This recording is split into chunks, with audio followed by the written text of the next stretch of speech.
Bonjour François, bonjour tout le monde. Alors ce matin, un constat, nous sommes bien peu de choses. Et oui les amis, d'habitude dans le monde, nous faisons comme si nous étions les maîtres des lieux et reconnaissons que c'est bien agréable. Nous nous baladons fièrement en territoire conquis, en confiance, comme le petit patron de l'usine au milieu de ses ouvriers.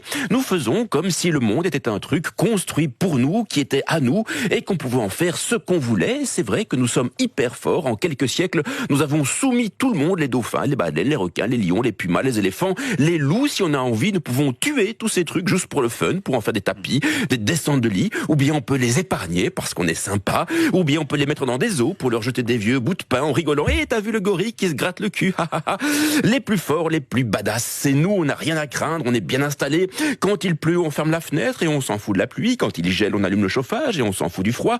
Quand il fait un peu chaud, on conditionne l'air et on s'en fout du chaud. On a l'eau courante, l'électricité, le wifi, les forêts ne sont plus impénétrables, les océans ne sont plus insondables, les sommets ne sont plus infranchissables, on assèche les lacs, on détourne les fleuves, les montagnes, ça va faire du ski, les îles du bout du monde sont des clubs de vacances, on fait tout ce qu'on veut, comme on veut, nous pouvons bouffer tout le monde et tout le temps, des vaches, des cochons, des poissons, des coquillages, des oiseaux, on peut tous les bouffer, morts ou vifs, crus ou cuits, et des fraises en hiver, et des kiwis à la Noël, et des kakis pour le samedi, des ananas pour la Saint-Nicolas, des avocats, du cacao, du chocolat par kilo, et du lundi au vendredi, des litchis dans le pique-nique du petit. Franchement, on est vraiment les maîtres du monde, le sommet de la pyramide, on a gagné la loi du plus fort, on a construit des avions, des bagnoles, des fusées, on invente des religions, des systèmes politiques, des systèmes économiques, reconnaissant qu'on ne se prend carrément pas pour de la merde, et puis soudain, il est là, le voilà, messieurs, dames, son excellence, Covid-19. Covid-19, une petite chose sans cerveau, un truc probablement illettré,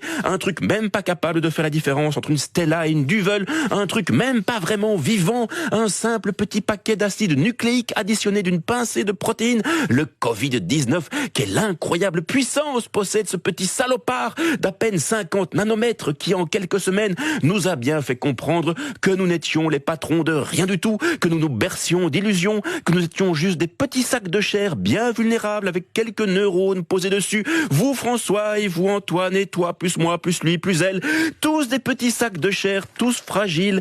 Le Covid-19, ce petit machin qui n'a ni main, ni pied, ni nez, ni aucune relation au placé, qui pourtant a réussi à faire baisser la pollution, à déstabiliser notre économie, à accélérer la formation d'un gouvernement fédéral en Belgique. Le Covid-19, une belle petite ordure aveuglément démocrate, capable de s'installer avec le même plaisir dans un organisme de riches ou de pauvres, de gauche ou de droite. L'évasion fiscale ne sert à rien pour lui échapper, ni une carte platinium, ni un exil dans un chalet à Megève, ni un peloton de gendarmerie. Le Covid-19, il se fiche des frontières, il fait comme s'il n'existait pas, il est indifférent aux législations, aux visas, aux douanes, il ne donne aucune suite aux convocations de l'office étranger, il ne tient compte d'aucune circulaire, d'aucun mot d'ordre, d'aucun discours, d'aucune menace. Faites feu sur un Covid-19, il ne sentira rien, il n'y a même pas moyen de le laisser se noyer dans la Méditerranée, pas moyen de le laisser pourrir dans les camps de transit, pas moyen de l'affamer, de l'effrayer, de l'intimider. Le Covid-19, une raclure qui n'a pas d'autre idéologie que celle de sa propre reproduction.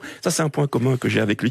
Mais le plus fort, c'est qu'il est même capable de faire changer d'avis les plus résolus de nos politiques, pas plus tard qu'avant-hier. David Clarinval, ministre fédéral et maire du budget, a tenu sur cette antenne des propos gauchistes. La santé doit primer sur l'économie. La santé doit primer sur l'économie. Prenez note de cette phrase aujourd'hui. Elle servira lorsqu'il s'agira de parler de pénibilité, de congés, de supplémentaires, de sécurité sociale, de financement des hôpitaux, de remboursement des frais médicaux et de tous ces trucs qui n'étaient pas trop prévus au programme. Bon, à la semaine prochaine.